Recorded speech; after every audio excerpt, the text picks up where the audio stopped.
Buçim në bu CHI. Bu CHI podcast.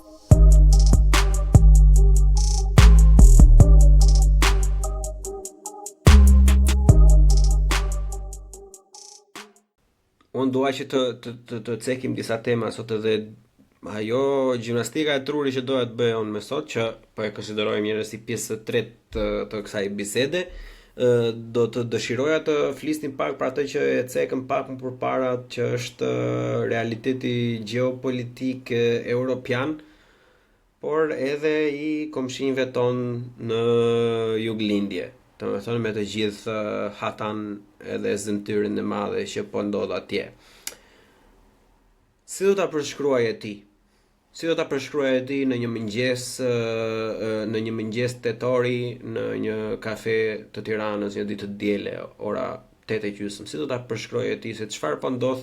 Se do flasim për gjëra që ne nuk kemi fuqi të ndryshojmë, kupton? Por që si do ta përshkruaje ti çfarë po ndodh tani në këtë sferën e baltës dhe ujit?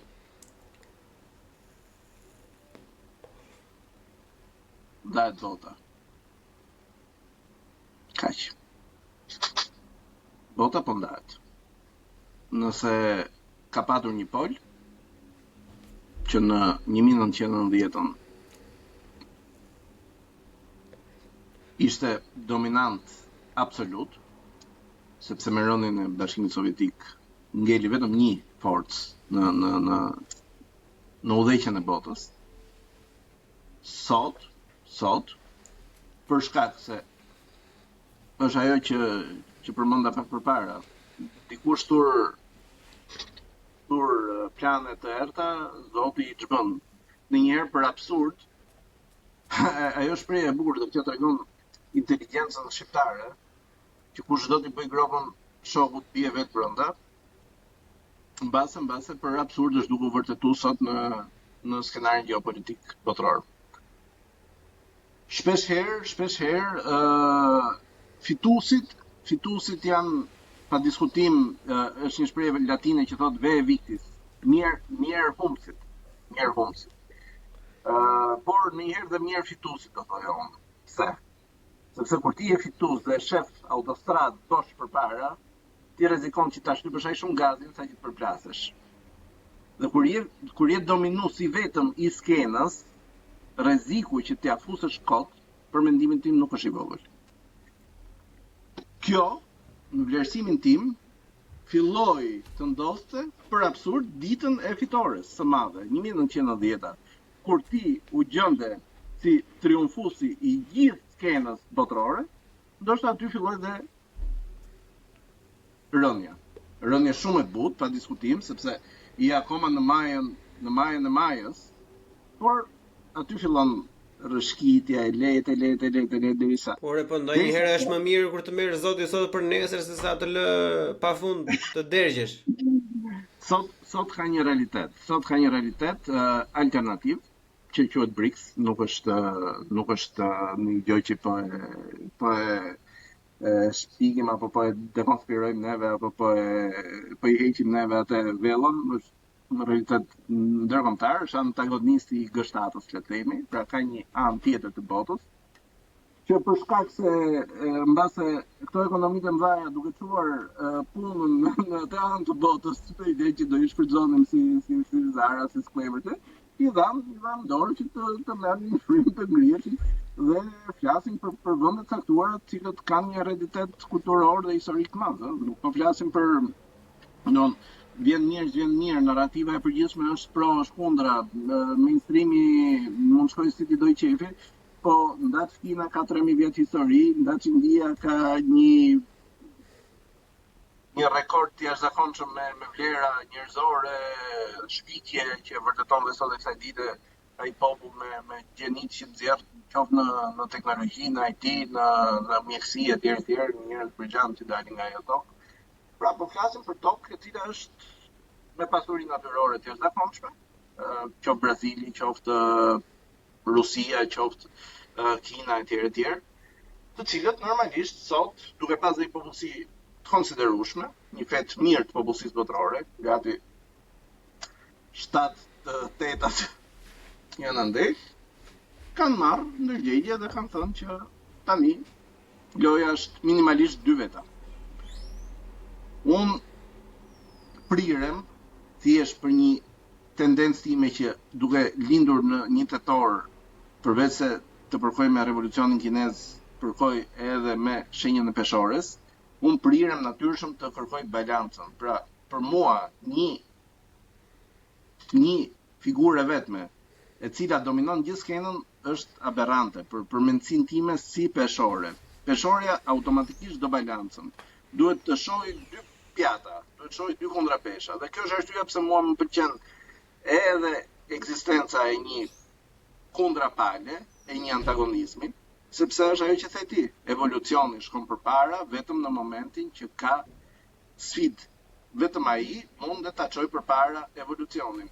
Nëse ti gjendesh në një dominim total, ti mund të shkosh vetëm në perversion, nuk mund të shkosh në përpara. Duke u gjendur ti që sheh vetëm veten tënde pasqyrë, dhe pasqyra thot gjithë ditën që ti je më i miri, më i bukur, ti do fillosh të kalosh në vanitet, në narcisizëm dhe mandej në perversion. Nuk do shkosh kërkun tjetër.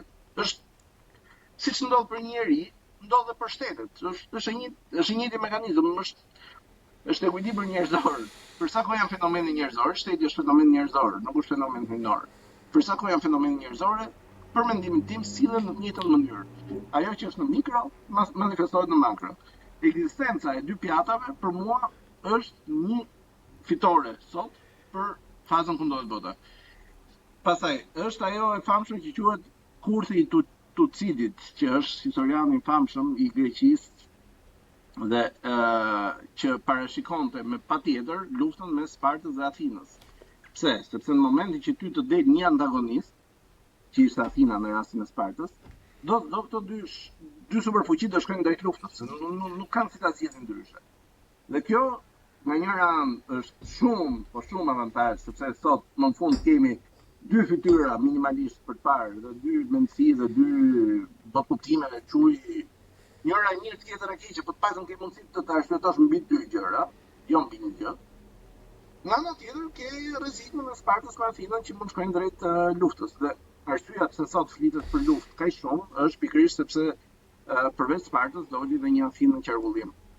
Pra, kjo është ajo që unë shoh dhe prandaj them me një fjalë të vetme që bota po tenton të ndahet. Pra, secili po tenton të marrë pjesën e vet, nuk ka më një lider të vetëm. Kushdo që thotë të kundërtën është një person që do të tregojë një prallë. Është padituri më shumë, është padituri. Ajo çfarë doja unë dëshirë është narracion i miratuar nga mainstream e tjerë, por nuk është realitet. Realiteti është ky. Sot ti ke një hapësirë, bota është 8 miliard njerëz, nuk është 1 miliard. Pjesa që ne njohim dhe me cilën jemi rritur dhe me cilën jemi ndjerë mirë dhe kemi parë gjithë gjërat e bukura që kemi parë është 1 miliard sot. Pjesa tjetër 7 janë në anën tjetër të gjës. Patjetër. 6. Ajo kjo nuk mund të neglizhohet apo të bëhet sikur se ekziston. Është absurde. Pastaj është të gënjesh veten. Pra kjo është në makro në arenën ndërkombëtare. Mendoj që Athina dhe Sparta do shkojnë drejt përplasjes.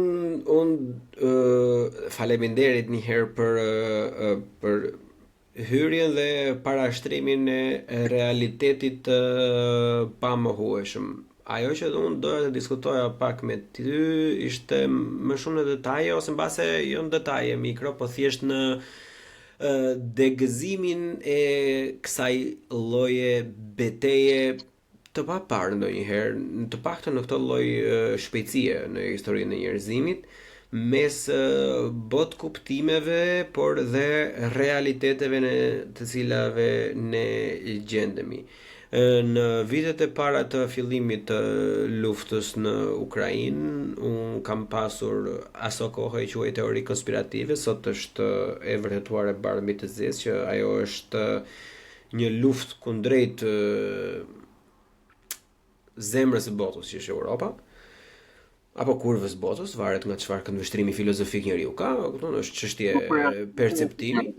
Nuk e përjashtojmë të dyja gjërat, domethënë, po thjesht marrëveshjet e fundit që janë bërë që ne do japim armët, po ju do paguani, e vetmi humbës në këtë ekuacion, në çdo lloj konflikti që ndrohet rreth Europës, për të mos anashkaluar viktima, domethënë se tani janë këta që merren duke parë domethënë çdo lloj fjale, duke analizuar fjalën vetë, jo në kuptimin e fjalisë. Viktimat si në konfliktin mes amitave dhe shalqinjve, si në Ukrainë dhe Rusi, fatkeqësisht ne jetojmë në një brutalitet real i llojit që ata që e paguajnë me gjak edhe me mish janë kolateral plak. Edhe më vjen jashtëzakonisht shumë keq që janë kolateral, por besoni që asnjë jetë nga këta shalqin nuk ka rëndësi, sepse këtu kemi arritur ne si njerëzim, që nuk e konsiderojmë të barabartë me ne. Amitat janë të investuar nga ana mediatike të i provojnë botës, domethënë që teoritë konspirative për ta nuk janë të vërteta, por në veprimet e tyre çdo ditë më shumë i provojnë, domethënë i japin okejin çdo lloj mendimi të egër mbase dhe të errët rreth tyre, e kupton? I provojnë, domethënë thonë që jo, ne nuk kemi, le të themi, dele, por mbasi mbarojnë fjalimin, fillojnë e fërkojnë gëzofin. E kupton, është një farë lloj parodie, një farë lloj çmendurie, domethënë që është e vështirë për ta kuptuar, dhe unë nuk kam folur asnjëherë edhe sot, domethënë që po e përmend, dua ta përmend thjesht në pjesën e botkuptimit dhe çfarë do të thotë kjo në të vërtetë. Unë akoma nuk do vazhdoj të flas për atë konflikt, jo sepse unë nuk kam drejtimin dhe mendimin tim, po sepse mendimi im do ishte vërtet fatal për të dyja palët, edhe do ekskludohesha në mënyrë direkte për ata që kanë përtojnë të mendojnë çik më shumë përveç se sa fjalis shablon vet. Dhe ideja është që ka një farë lloj lufte e cila kërkon me do e mos një motor që për arsye apo për një tjetër, qofshin këto, domethënë devilish, qofshin arsye të errta apo të ndritura, lufta është drejtuar kundrejt Europës. Është e brendshme, është e jashtme, është nga sipër, është nga poshtë, është majtas, është djathtas, është nga çdo lloj këndi që mund ta shikosh. Mund ta trajtosh nga ana e moralit, mund ta trajtosh nga ana fetare, mund ta trajtosh nga ana mjedisore, mund ta trajtosh nga ana gjeopolitike, mund ta trajtosh nga ana taksative, se si shpenzohen para. Por në fund të jemi të bindur, ose le të themi të mos e gënjejmë veten. Konkluzoni është i njëjtë. Ka diçka këtu që i duhet dikujt tjetër. Ai dikush tjetër nuk është këtu, është diku tjetër dhe e do që ata ta ketë për vete. Tani, a kanë ata të drejtë? A kemi ne të drejtë? Unë nuk e di ta them, nuk e kam kapacitetin intelektual mjaftueshëm për ta analizuar në thelb. Ajo çfarë mund të analizoj unë, që është qëllimi pse doja ta bëja këtë bisedë me ty, unë para pak ditësh mbarova serialin e Netflixin Monster: The Story of Ed Gein. Është historia e një vrasësi serial që më vonë u diagnostikua me skizofreni, që është frymëzimi i jashtëzakonisht shumë filmave hollywoodian të horrorit. Tani ka të njëjtën frymë siç ka Oppenheimeri, krijohet diçka për një arsye, por në fakt konkluzionet dhe pasojat janë shumë herë më të errta se sa qëllimi paraprak. Dhe historia e këtij individi, domethënë, aq e errët edhe, domethënë, nuk ka asnjë gjë, mund të ketë, po në kaq të drejtë për drejtë, edhe kaq bardhëzi sa e ka shfaqur ky në serial, as Bibla vet nuk e ka përshkruar. Duhet ta lexosh disa herë Biblën dhe të kuptosh rreshtat, domethënë, sepse është e qëndisur. Kurse ky serial e ka sjell historinë e njerëzimit që nga filmi i parë horror dhe drejt normalizimit, kur ne shohim jo vetëm fëmijë, domethënë, por edhe qen, edhe mace, të bombarduar, të bëra cope qik.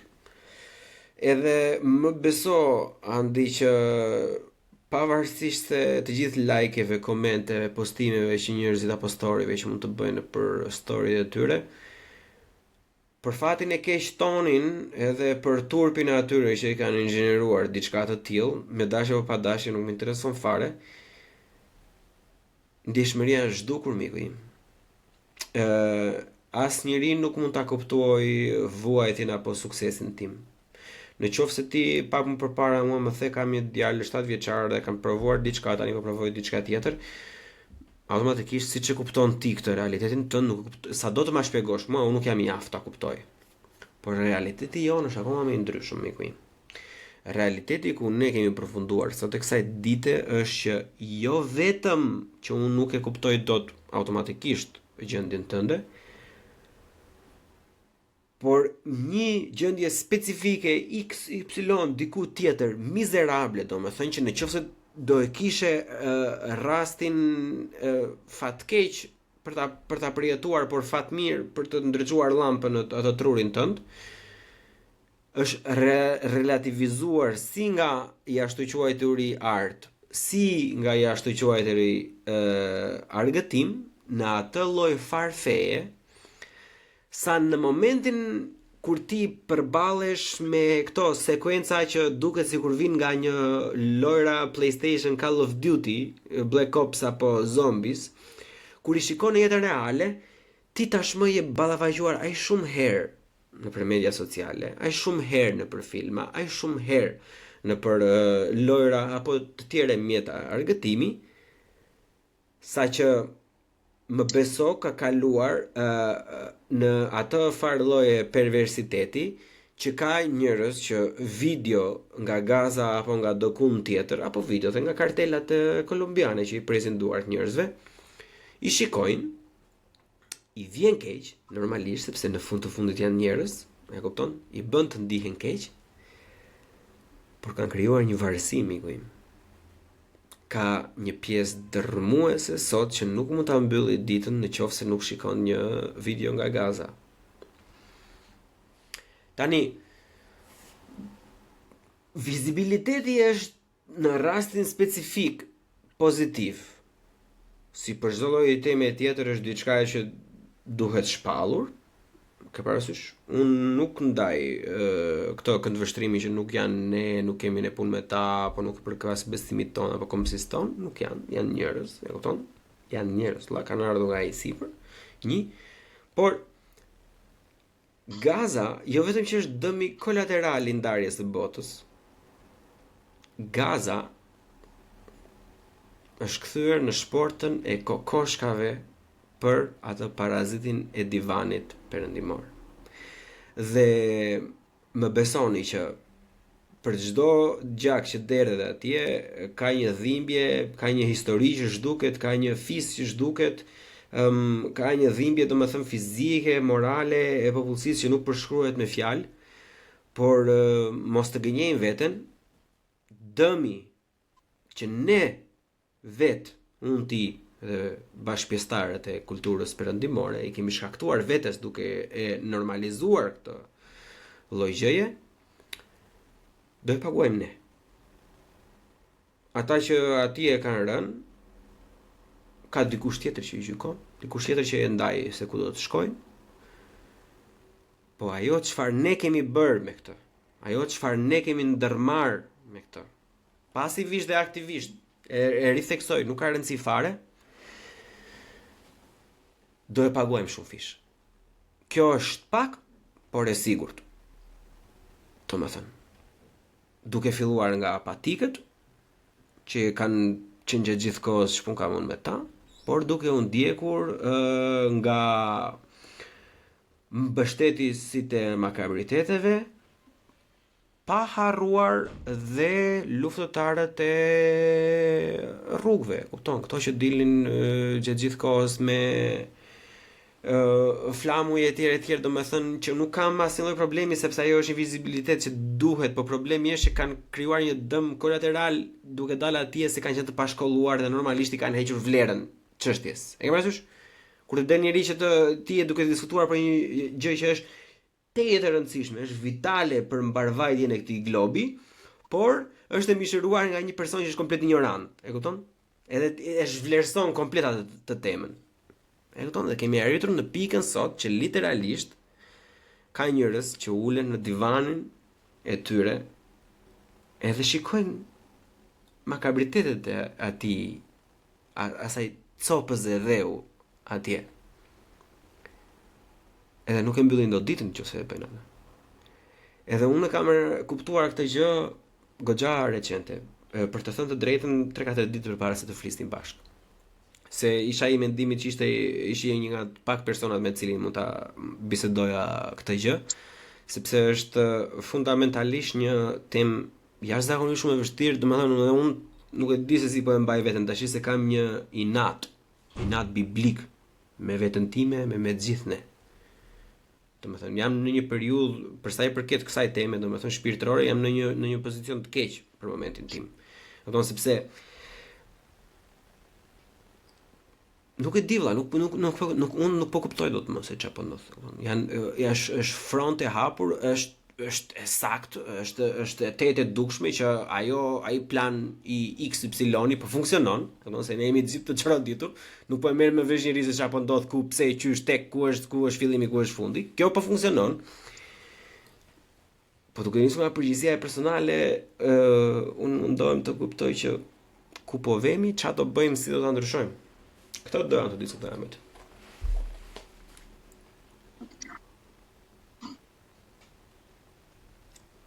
Nëse më lejon, unë do tentoj me disa aspekte të ndryshme të bëj një puzzle të vetëm. Do tentoj. Të lutem. Po të marr për referencë, po e nis nga koncepti, po të marr për referencë një koment të dëgjuar në një televizion kristian italian, që kishte marrë në intervistë një rabin të famshëm izraelit, kuptoj, hebret, i cili kishte përkthyer Talmudin në disa gjuhë të botës nga hebrejisht. Dhe intervistën e realizuan pikërisht në periudhën që ai ishte ftuar për të përkthyer edhe në italisht. Me një lloj kështu, nuk po du ta quaj cinizëm detyrimisht, po me një lloj shpatitje që ata e kanë karakteristikë të tyre, që është karakteristikë deri diku edhe personave që kanë një lloj vetdije, një lloj inteligjencë, nuk du ta ashtu. Bandi bëri një koment gati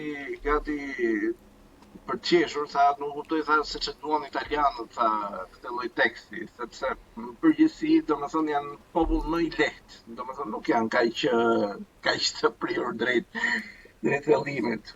Nëse më dhe tha ajo që ishte italiane, prezantuese, kuptohet, këndoj të merrte mbrojtje popullit në vetë, tha, jo, sa se që vërtet ne kemi traditë, mirë, tha, vetëm se ju keni problem sa që keni tekstin tuaj përfaqësues, keni Pinokon, tha.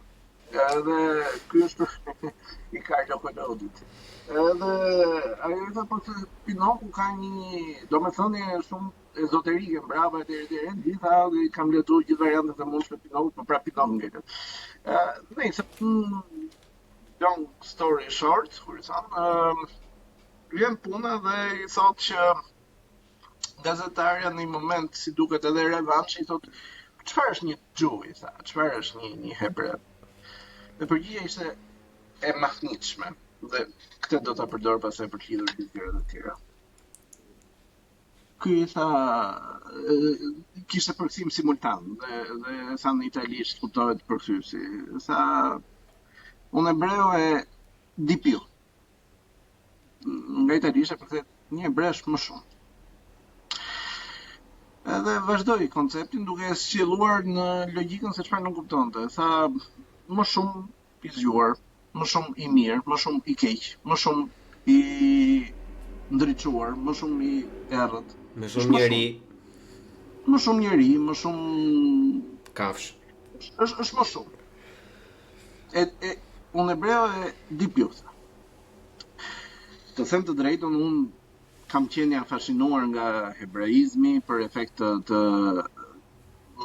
le të themi gjenezës së monoteizmi fillon me judaizmin. Dhe do kalosh përmes atij kanali, përmes atij tuneli, nëse do të thellohesh në monoteizëm.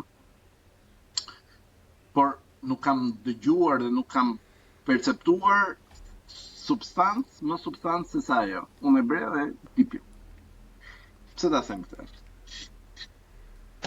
Ajo që po ndodh është një masakër, sepse po luhet shumë me këtë qidhet dhe pritet termi është genocid, s'është genocid.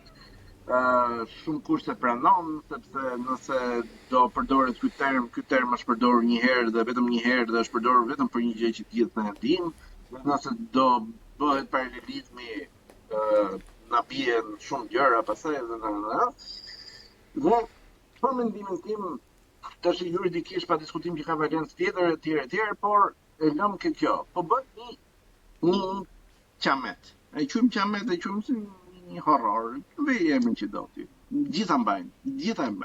Çdo emrin e mbajnë.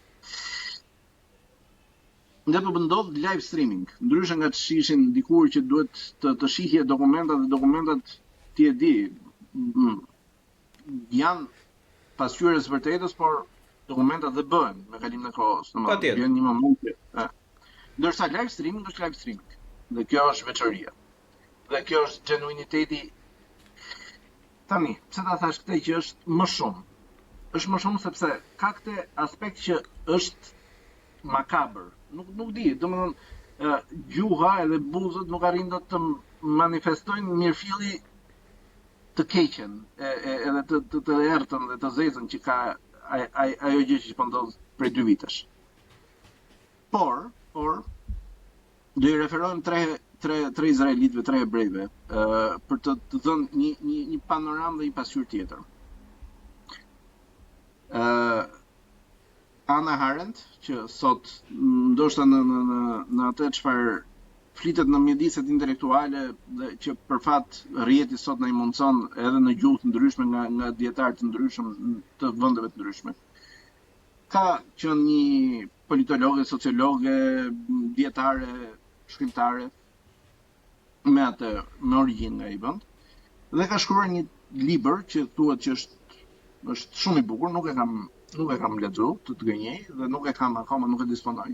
Quhet Banaliteti i së keqes. Banaliteti i së keqes, ajo e mori në shqyrtim, në aspektin sociologjik, psikologjik, për të analizuar atë ngjarje që ndodhi 8 vite përpara. Dhe e analizoi si një gjë që është e tmerrshme, është horror, është gjithçka, po në fund është njerëzore dhe është banale për rrjedhoj. Pra çfarëdo lloj gjëje qoftë, është e bërë nga njeriu. Dhe siç ka ardhur do zhduket, do lër atë shijen e shëmtuar, do lër atë hidhsinë e pashlyeshme poshtë njerëzve. Ka një autor tjetër që mund ta gjesh pastaj në rrjetet në YouTube apo janë 2 atje, është Ilham Pape, që është gjithashtu hebre, dhe Gidon Levi. Janë 3 personalitete të kohëve të ndryshme. Levi dhe Pape janë recent. Shkruajnë në një gazetë që është Haaretz, që është një gazetë shumë e famshme, por është opozitare. Dhe kjo për të thënë që çfarë është më shumë. Pra, e ke dhe të mirën dhe të keqen e ke brenda atij mjedisi, brenda atij komuniteti. Sepse brenda atij komuniteti ti ke edhe disa tashmë për fat keq me gishtat e dorës, disa pionierë të cilët arrin të zbërthejnë mendsinë pse ndodhin këto gjëra. Dhe në morin e 4 elementeve që ka sfiguar Gidon Levi, janë në gjenezë janë disa elementë që lidhet njëra me faktin që ka një koncept mes human dhe subhuman, pra kanë bërë dhe një status dikur subhumanët, sepse ekziston ky koncept që është antropologjik, pra në mendsinë e këtyre personave, dhe ai merrte për shembull një rast konkret me një ambulancë e cila po shoqëronte një vendas banor të Palestinës dhe që kishte dalë një postblok dhe e kishte bllokuar. Ky tha unë isha dëshmitar okular dhe ju ofrova patrullës dhe i thash çfarë po bëni? E kemi bloku, po është ambulancë kisha thënë. Çfarë po bëni? Sepse ambulanca ka një karakteristikë që ka shpejtësinë, ka aja. E kishin thënë kemi verifikime për to. Apo mendoj tha, një moment arriti i pikë që s'po duroja dot dhe i thash, po sikur të ishte babai yt aty. Edhe pse dinin që isha kush isha, po drejtoi automatikun dhe më vurin fytyrë tha. Sepse për ata është absurde që ti thuash babai i tij është i barabartë me një person që është aty brenda në ambulancë. Një aspekt shumë rëndësishëm. 2. Mori për shembull Golda Meir, që ka qenë një nga kryeministrat e atij vendi, dhe që kishte një lloj radikalizmi siç për fat keq e kanë gjithë kryeministrat e atij vendi, e cila në një proklamat të rëndësishme tha që pas asaj që ndodhi në kampet e tmerrshme të shfarrosjes, populli jon, ose vendi jon, ose shteti jon mund t'i lejojë vetes gjithçka. Pra, një çek i bardh për çdo veprim të mundshëm, sepse ne jemi persona të cilët kemi kaluar këtë gjë. Tani, më thuaj ti që je një person që ke një common sense. S'po du të shkoj në komplimentet të cilat prirem të t'i bëj sepse gjykoj që i meriton plotësisht. Por thjesht po të lë ke common sense-i. Nëse ti do ishe një popull i tillë që brymosesh me këtë lloj mendësie, që në psikën tënde dhe të udhëheqjes tënde ekzistojnë këto paradigma. Dhe nga ana tjetër, dhe këtu po bëjmë mundësinik tash. Ma beso Andin, por ndoshta unë 42 kam, po flas sigur jam 82, po tash secili kalon ato perkurset e veta. Ndoshta nuk e di pse më vjen kjo ndjesi. Po të them vetëm kaq. Në atë që ne po shohim dhe po neveritemi dhe po shtirosemi, në thelb ka një diçka shumë cinike. Përveç kësaj mendësie që është ADN-ja e këtij shteti të ri, sepse është ADN-ja e shtetit të ri, nuk ka lidhje me hereditetin. Herediteti është thjesht një spekullim dhe për mua është një krim që po bëhet ndaj atij herediteti që është i mahnitshëm për shumë aspekte. Dhe këta qofshin që po bëjnë këtë që po bëjnë me atë trashëgimit mrekullueshme që kanë. Por ky shtet i ri, dhe këtu është dhe basardizmi i Europës dhe prandaj e ka hak ndoshta çdo zez që po i vjen rrotull, sepse po mbështet një narrativ që s'mban, sëri as në qiell as në tokë. Ti mund të thuash që nëse ti kritikon një qeveri, sa më fare çfarë po bëhet, po kritikohet një qeveri dhe një drejtim i caktuar dhe një mendësi i caktuar dhe i kastë i caktuar. Ç'lidhje ka kjo me të qenurit kundra semit, që për më tepër kundra semit është term totalisht i gabuar, sepse semitizmi është një nga fëmijët e Noes, një nga 3 fëmijë që kanë populluar gjithë botën në Sem. Dhe llogarit që 1 nga 3 baballarët e gjithë botës është një person që ka në trashëgiminë e tij, jo vetëm këtë popull, por ka një 5, 6 apo 10 popull tjerë. Si mund thuash ti kanë semit janë shpënduri. Po dhe ata të shkretat që po heqin dhe ata janë semit, kjo është me çmenduria, e kupton? Janë semit gjithashtu. Bile arguably më semit se sa këta. Po s'po hyn fare, po janë semit, po burr. Janë semit, ti mund të thuash antisemit për një që shan qeverinë e dikujt? Nuk ti po shan një qeveri, ose një mindset të një lideri apo një leadershipi. That's it.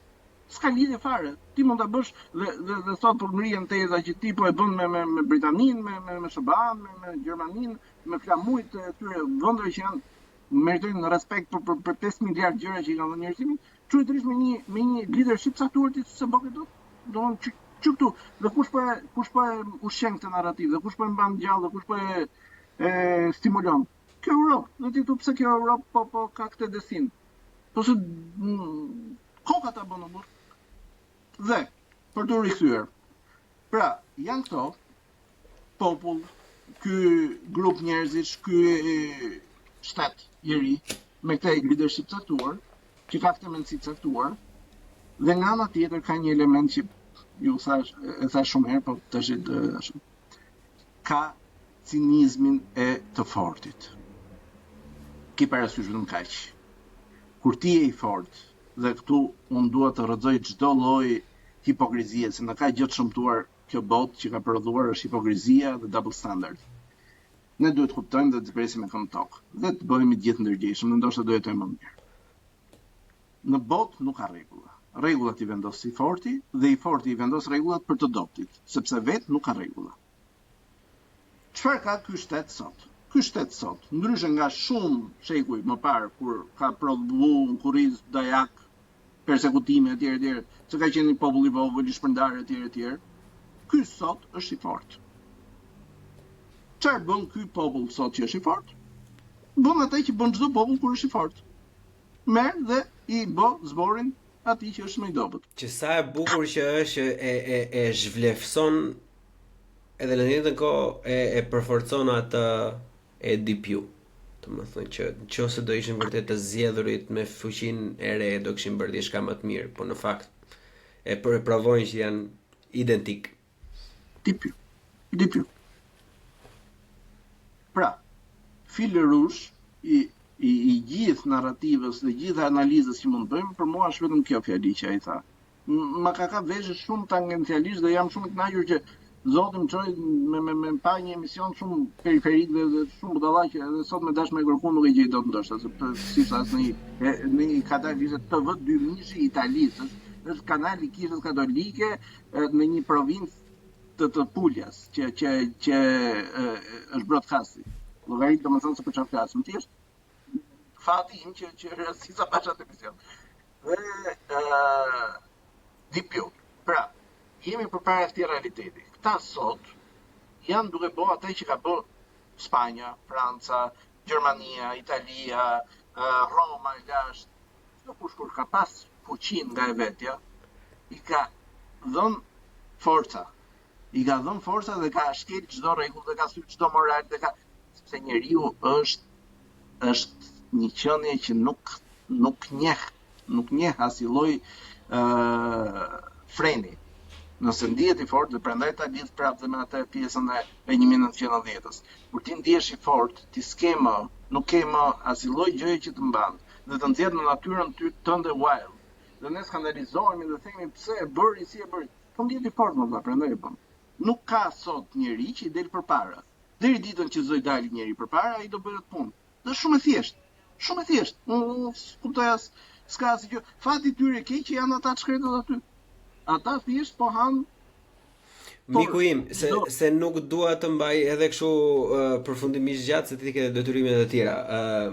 Pyetja që dua të bëj me të gjithë këtë shpjegimin e mahnitshëm, domethënë që të falenderoj shumë që e bëre. Jo se flasim për shembull kot, po marr shembull nga këto bosët se më kujtove me atë të këtyre narkosave që presin gishta dhe presin thonjtë, presin duart.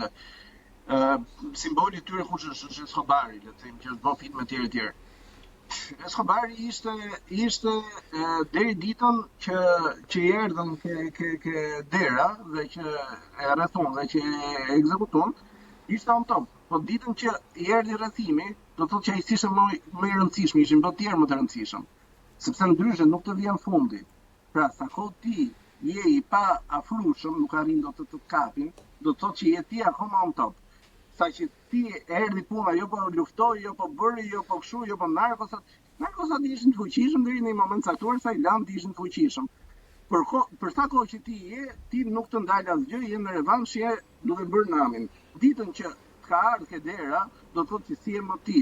Është kohë që bëjmë filmin pastaj. Ajo pjesë e filmit ajo është për Hollywood, por do të thotë që ti ke mbaruar punën sa që kanë ardhur ke dera jote. Ta sot janë on top akoma. Nuk i thotë dot. Këtu është pyetja ime ose le të themi dhe arsyeja pse si thotë dot njëri plaç. Në mendimin tim është sepse kanë dosje për gjithë. Dhe kjo është arsyeja pse çdo njeri që është në krye të një vendi të caktuar është për një arsye të caktuar. Nuk do vihesh kurti në krye të një vendi sepse ti s'ke dosje ndoshta. Dhe nuk të vej njeri në krye, sepse nuk ka pse të promovoj ty që nuk ke dosje. Do promovoj dikush që ka dosje në mënyrë që në çdo moment ti jesh shantazhueshëm. Se e kanë dosjen këto lloj personash, është rreth vicioz. këta lloj personash kanë dosje, sepse këta lloj personash kanë predispozitën për të kap majën dhe për të kap majën duhet të bësh pak me djallin. Dhe që të bësh pak me djallin duhet të kalosh përmes sa proceseve që të prodhojnë dosje. Është shumë e thjeshtë. Po pyetja ime nuk është kjo. Ne arsyetojmë në terma toksor, ndërkohë që bota funksionon me energji të cilat nuk fillojnë dhe mbarojnë me botën e dukshme materiale. Vinë përtej kësaj gjëje, është gjëja e çik më e madhe. Nëse ti bën pak me djallin dhe çdo kush që është në maj, për mendimin tim, një pak me djallin në një moment caktuar e ka bërë, ndoshta mund të jenë me gishta ditore, falë o Zot që nuk e kanë bërë dhe ndoshta janë pa shantazhueshëm dhe janë më solid në pozitat e tyre. Pjesa e atyre që neve na dalin shpesh nëpër media do të thotë që sa që kanë arritur atë lloj padash me ulë meritokracinë. Por në thelb janë të shantazhueshëm. Dhe nëse ka gjë që meriton për të heq kapelen në sensin pejorativ, ata dhe ai shtet dhe ajo qeveri dhe ai leadership është që kanë dosje dhe i din ku i kanë. Tani, pyetja ime ose tema ime për të diskutuar dy përfundimtare për këtë bisedë të gjatë është rrethimi. Tashmë, në të ashtu quajtura media sociale ekzistojnë dy lloj mënyra mendimi. Është një lloj larje hesapesh hyjnore dhe një lloj larje hesapesh toksore. Tani, janë akoma atje ku janë, dosjet i kanë, tani kush mendon ndryshe nuk e di tash. Hapni në një libër vëlla, lexoni në gjë tjetër përveç se ku dëgjon CNN-it apo Top Channel-it edhe do e kuptoni, po që ideja është që tani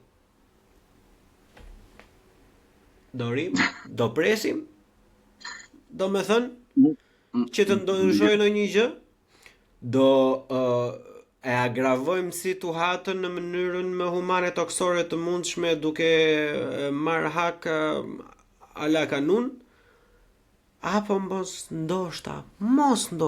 bën vaki që vërteta është në mes, mos bën vaki që hyjnorja duhet të ketë një trup me të cilin ajo do veproj, a mos ndoshta është një rregullim hyjnor që duhet të vi për të cilin duhen para përgatitur vazot dhe veselt ose mbajtësit dhe ekzekutuesit e një vendimi hyjnor, se unë duke i qenë i të njëjtës bindje që ka dosje për gjithsecilin, të çon në një farë lloj cinizmi negativ që nuk ka shpëtim nga kjo, që është në fakt scenario, është mënyra më e errët për përfunduar gjithçka, domethënë për çdo kush përballet me shfarosjen përveç të zgjedhurve. Qa bëhet në këto raste? Domethënë le ta aludojmë, le ta argëtojmë trurët tan, domethënë për të munduar ne të vdekshmit të japim një zgjidhje një problemi të pavdekshëm. Të them si e njohun historinë. Historia ka një preambull që është teksti i Tanah, se nuk quhet as Bibël. Bibla është një spekullim. Bibël do të thotë libër. Ndërkohë që grup libërshi i atij populli. Dhe unë këtu dua ma beso Andit, tu ka një perversion trurit tim. Më vjen një lloj autocensure sa herë prirem të rrëfej gjëra të tyre, sepse them është si të më vi një finlandez dhe të thotë se kanuni lek ose kështu ashtu apo i kanuni laboris është teksti i tyre, domethënë ç'pun ka mund nga Shqipëria që i hyj se analiza se tërsi e vërci, është si të më vi dikush të më flasi për tekstet tona me kompetencë, ju duhet bëni këtë apo duhet bëni atë, si libri ju i thotë atë. Nëse Finlanda nuk ka vuajtur ndonjëherë nga kanuni, kështu që edhe ekziston. Po tentoj, po zhytem duke bërë disclaimerin dhe duke i kërkuar falje për interpretimet gabuara të një teksti që nuk është i. Tani. Thënë këtë, dhe duke kërkuar gjithë ndjesat përkatëse sepse është sensitive si temë, jemi përpara një historie. Për mendimin tim, çfarë bëhet këtu? Këtu i luhet feja me narrativ. Pse e them këtë?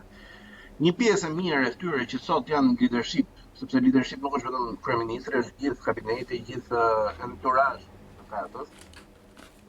Një pjesë e tyre deklarohen ateist. Pra që këtu ka i paradoks ekstrem. E para. E dyta, vetë një pjesë e mirë e popullsisë, sepse unë ndjek rabinën, sepse unë aplikoj me gjithë veten time në masë të kënaqshme parashikimet e atij teksti dhe tentoj ta organizoj jetën time bazuar mbi atë tekst që është testamenti i vjetër për më tepër asiriu, që është dhe më radikal dhe që është më i tyre. Dhe tek dëgjoj persona të cilët unë i konsideroj guida për të ushtruar atë përditshmërinë e kredos time, e besimit tim, dëgjoj që ata janë compliance vetë për realitetin që gjejnë në atë shtet, ku shumicë e mirë, sidomos e kryeqendrave, kryeqyteti e Tel Avivit, përbëhet nga njerëz të cilët janë të dhënë shumë ndaj hedonizmit, ndaj botës së këtejshme dhe jo të atdejshme.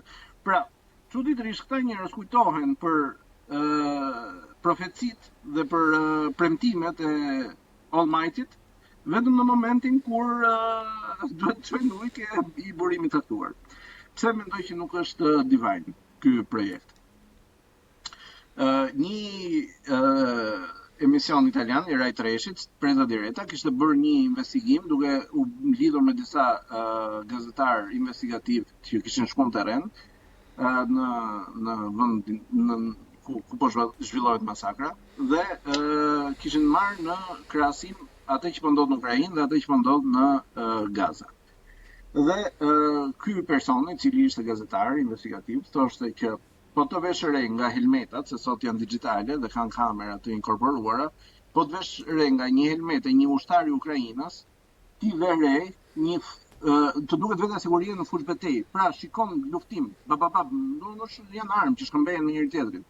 Ndërkohë që kur shef pamjet e ardhura nga Gaza, ti shikon vetëm një anë nga drejtohet arma, pra ka vetëm një qitje, nuk ka kthim, pra nuk ka luftë.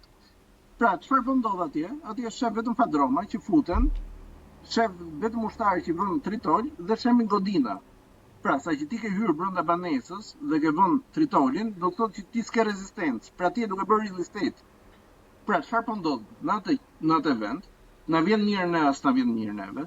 Atje ndoshta për njerëzit nuk i plas fare, për njerëzit ata janë ajo që thëti, janë efekt kolateral, po tejet kolateral madje.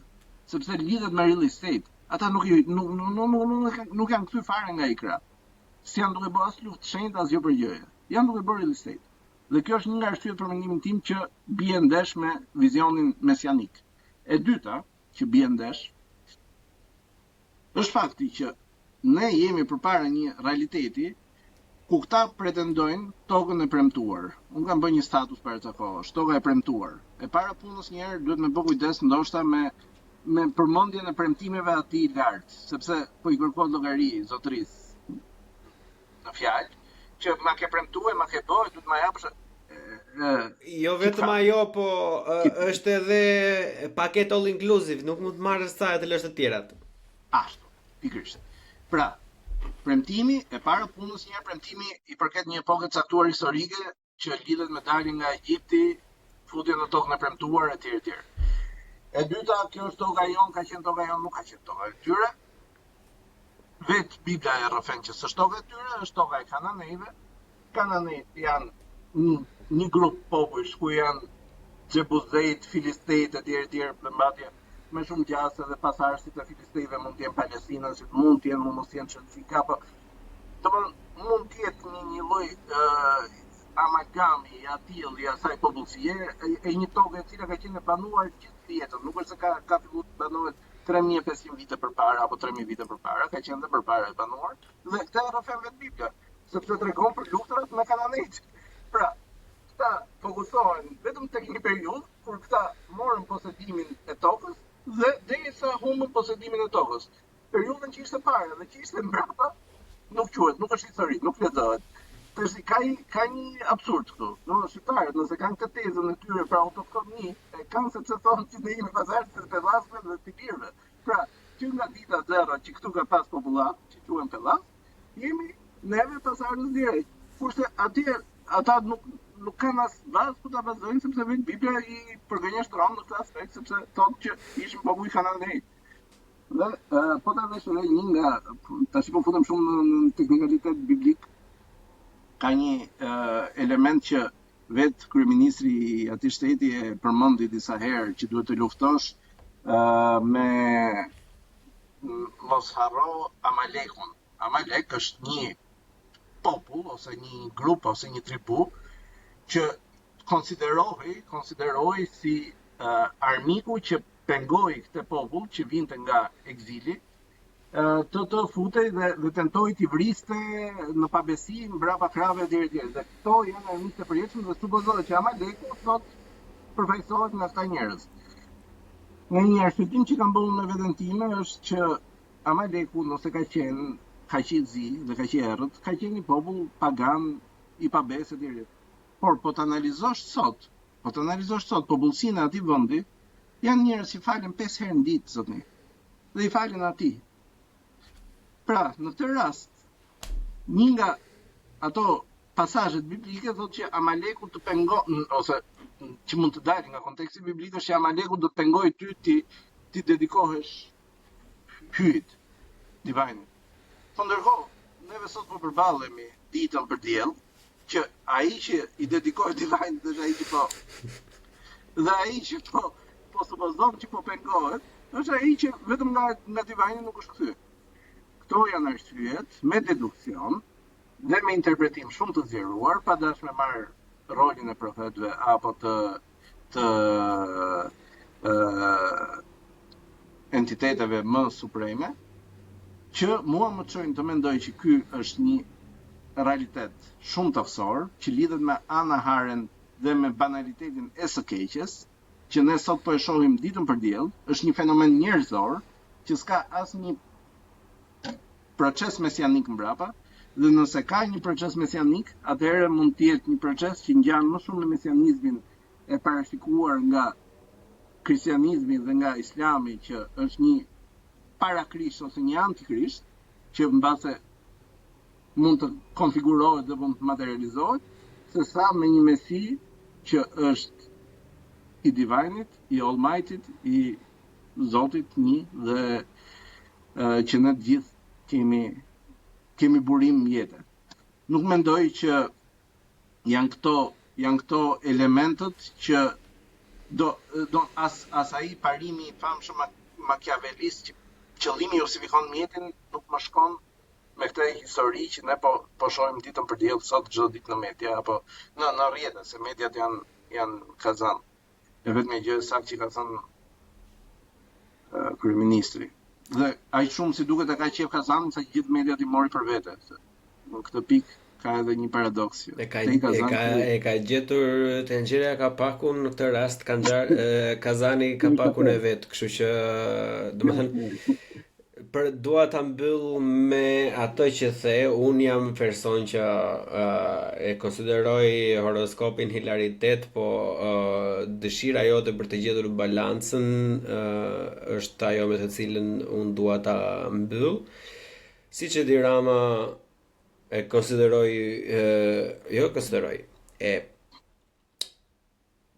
përvetsoj Kazanin duke e treguar edhe vërtetuar haptazi që është kapaku që I mungonte, por në fund mbase ka harruar të kuptoj që janë të dyja kur I ble, rrallë qëndron që e ble tenxheren pak a pak, se nuk ka një funksionalitet të tillë, por edhe për sa I përket për asaj çfarë ne u munduam me aftësitë tona për të le të themi mbase për të treguar, mbase për të shfaqur një farë lloj mendimi, qoftë ky I mirë formuar, qoftë ky deduktuar, apo qoftë ky le të themi edhe mbase thjesht I shpikur. E kupton? Se ti je I bindur që për çdo gjë që ti the do të ketë shumë persona që mendojnë ndryshe, shumë persona që mendojnë se ti, shumë persona që mendojnë në anën tënde po në një mënyrë radikale që asnjëri nga ne dy nuk bie dakord.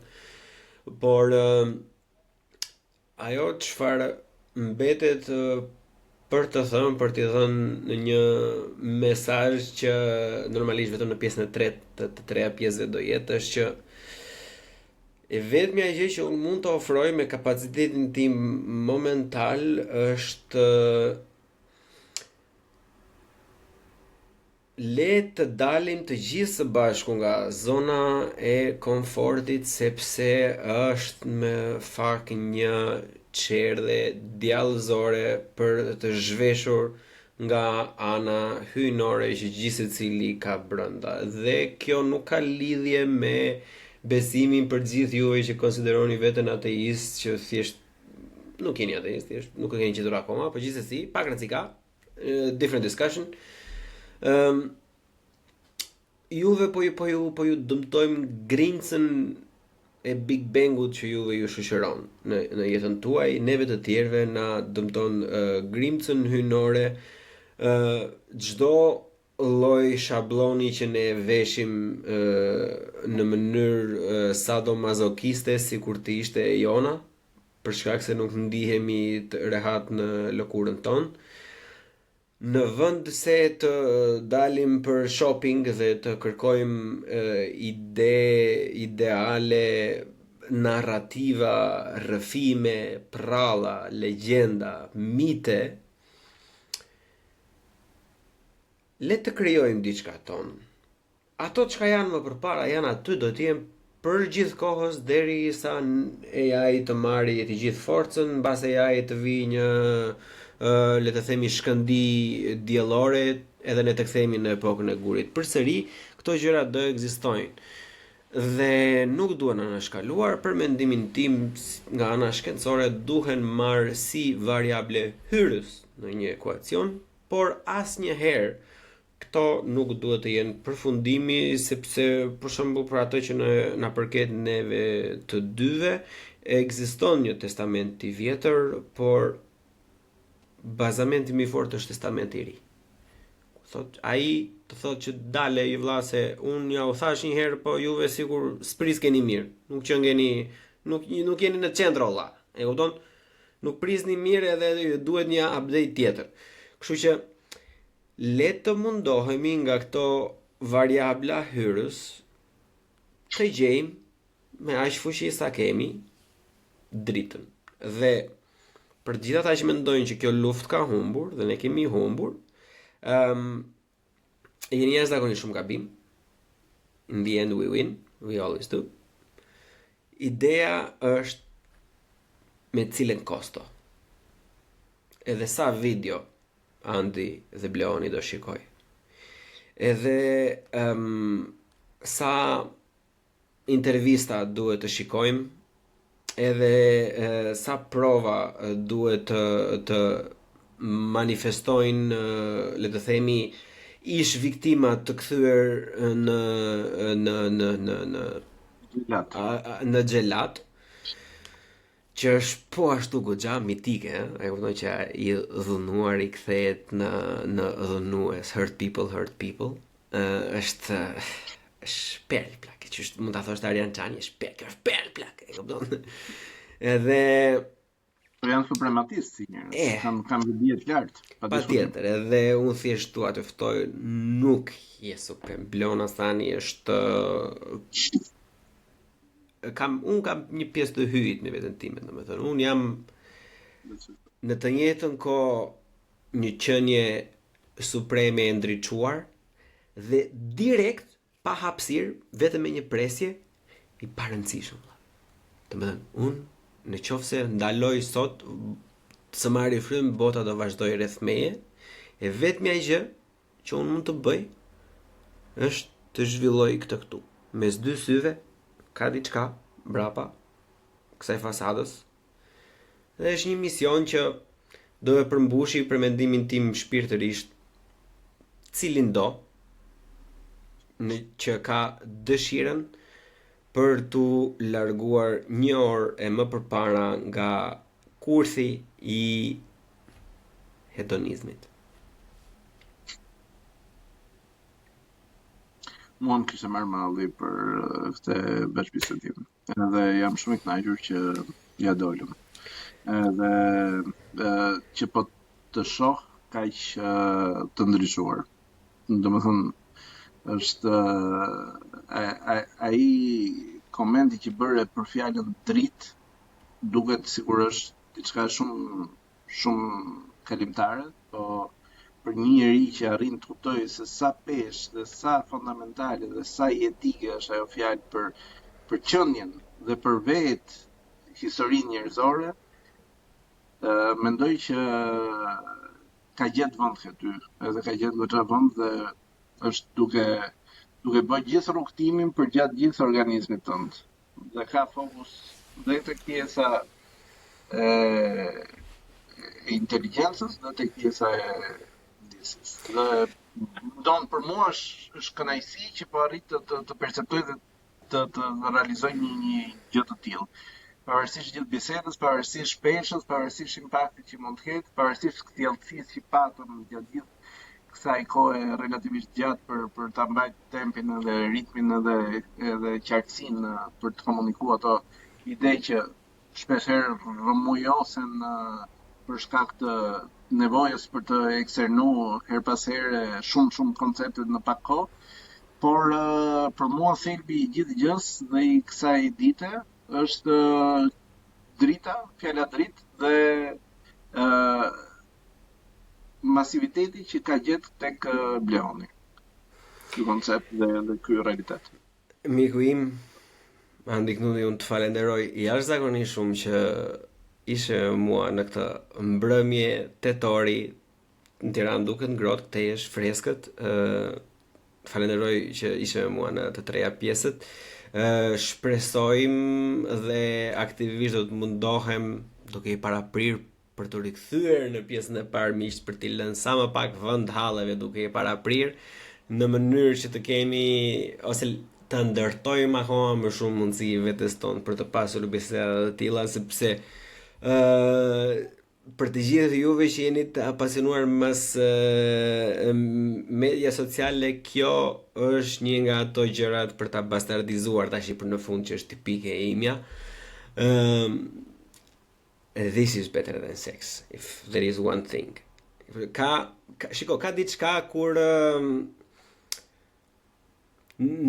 tendosen nervat, neuronet, të gjitha mendimet, të gjitha bindjet dhe mundohesh gjithkohës të konstruktosh një farë lloj mendimi, jo vetëm sepse kush do të dëgjojë çfarë do mendojnë. Jo, e para është gjatë gjithë kohës që të mundohemi pak fare në mes perdes së madhe të shikojmë tek e vërteta. Edhe në qoftë se ne në 2 orë e 40 minuta bisedë, në 1 minutë mund të kemi thënë diçka të saktë, misioni ynë është mbyllur, ose nuk është mbyllur, është sapo i hapur, thjesht është i kompletuar në minimalitetin e tij. Dhe shpresoj që nga 1 minutë të bëhen 2 dhe kështu me radhë. Gjërat e tjera që unë shpresoj pastaj të rriten duke qenë i vetëdijshëm që edhe juve jeni të gjithë në dieni që ne kemi një kanal të ri YouTube-i. Ky episod do ndahet në 3 pjesë. Pjesa do dalin fillimisht në YouTube, disa ditë më vonë edhe në Spotify dhe gjithë platformat e tjera, vetëm për të rritur pak shikueshmërim.